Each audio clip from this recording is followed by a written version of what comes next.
स्वामी श्रीकांत आप्टे जी द्वारा लिखित पुस्तक बोलते पत्थर तथा कल्पना के मीनारे। इसकी इंट्रोडक्शन में स्वामी जी लिखते हैं, गूंगा बनना किसको अच्छा लगता है। सारी दुनिया बोल रही है, पत्थरों को बोलने की मनाही क्यों। आपके मनाही करने पर वे बोले बिना थोड़े रहेंगे। पत्थर भी बोलते हैं, उनके पास स्वर नहीं, शब्द नहीं, फिर भी बोलते हैं। उनकी भाषा आप कानों से नहीं, आंखों से सुनोगे। एक शिल्पी कोई ऊबड़ खाबड़ पत्थर लेता है, उसे तराशता है और उसका रूप निखर आता है तो रूप बोलने लगता है। कहता है, मैं गणेश हूँ। कहते हैं, जहाँ न पहुँचे रवि वहाँ पहुँचे कवि। कवि की कल्पना की उड़ान सूर्य से ऊपर चली जाती है। इस पुस्तिका के दो विभाग हैं। पहले विभाग में पौराणिक पात्र हैं और दूसरे विभाग में इतिहास के पात्र हैं। दोनों के पीछे कल्पना का खेल है।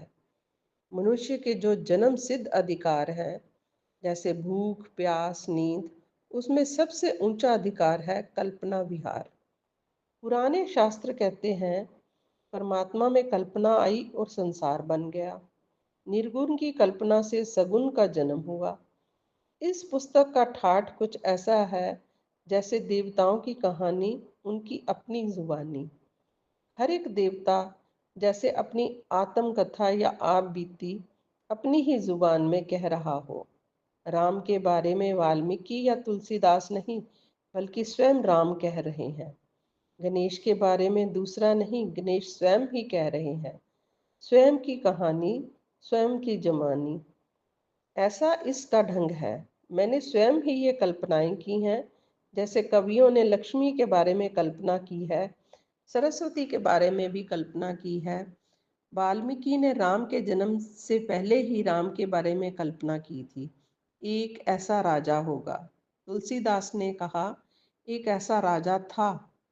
एक कवि ने एक विशाल काय गणेश को चूहे पर सवारी करते दिखाया है, फिर भी चूहा मरा नहीं।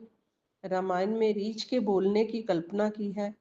बंदर ने भाषण दिया है, पंछी ने संवाद किया है, पत्थर से नारी बनी है।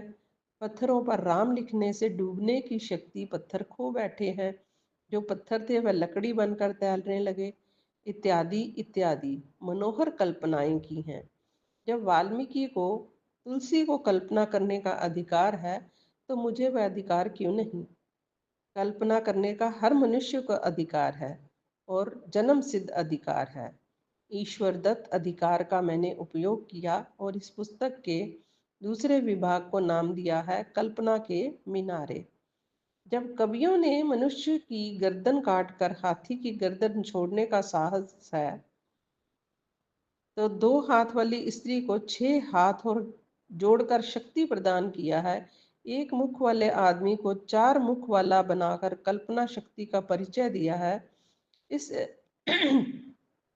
इससे अर्थ स्पष्ट है कि मनुष्य को मुक्त कल्पना करने का पूरा अधिकार है। मेरा मानना है कि धर्म के नाम पर जितने भी चमत्कार हैं, सब मनुष्य की कल्पना के ही खेल हैं। पत्थर को मनुष्य का रूप देना तथा मनुष्य को पत्थर का रूप देना मनुष्य की कल्पना का ही खेल है। हिमालय को शिवलिंग का रूप देना, ऊपर जलधारी गागर को गंगा का रूप देना, मंदिर के छोटे से कमरे में हिमालय और गंगा का आगमन मनुष्य कल्पना का कमाल है। राम जैसे मानव को देवता बना देना, रावण जैसे मानव को दैत्य बना देना, ये भी मानव की कल्पना का ही नजारा है।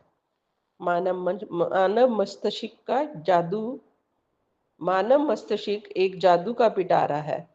इस पुस्तक का स्वरूप ये है कि हर देवता, चाहे वह पुराण का हो या इतिहास का, स्वयं ही अपनी आप बीती कह रहा है। इसमें कुछ तथ्य तथा सत्य व्यंग विनोद की भाषा में भय मुक्त दिलेरी के साथ पेश किए हैं। इसमें किसी का सम्मान या अपमान करने की भावना नहीं है। कवि की कल्पना कला का ही दर्शन इसमें है। व्यंग विनोद के पीछे भी सत्य दर्शन ही है, इसे पाठक ना भूलें। आजकल का समाज तर्कशील है और इस पुस्तक में मैंने बुद्धि के तर्क शास्त्र का प्रयोग भी किया है। राग द्वेष से मुक्त होकर पढ़ने में इस बुक में तथ्य तथा सत्य मिल सकता है। इस पुस्तक का ठाठ ऐसा है जैसे कि कचहरी में न्यायाधीश ब्रह्मा को पूछ रहा हो, लोग आप पर चार मुख होने का इल्जाम लगा रहे हैं, इसके बारे में आपको क्या कहना है। न्यायाधीश गणेश को पूछ रहा है, छोटे से चूहे पर बैठकर आप जानवरों पर भयंकर अत्याचार कर रहे हैं, इसके बारे में आपने कुछ कहना है। थोड़े में पुस्तक का सार यही है कि देवी देवताओं की कहानी, देवी देवताओं की जुबानी। चलो अब हम कल्पना के दरबार में बैठकर देवी देवताओं की आप बीती सुने, समझें और सीखें। मूर्तियां और मीनारे दोनों ही पत्थर के हैं, लेकिन मानव एक चैतन्य तत्व, कल्पना सम्राट, कल्पना बिहारी। इस पुस्तक में जो चित्र दिए गए हैं वह भी मेरे अपने ही बनाए हैं। चित्रकला का मैंने कोई विधिवत शिक्षण नहीं लिया है, बस मन में भाव उठे, कागज लिया और रेखाएं खींच दी। सरल हृदय के सहज भाव से समर्पित है कल्पना। मेरे सब गुण दोष समर्पित है इंसान तथा भगवान तुम्हारे चरणों में। श्रीकांत आप्टे। ओम शांति।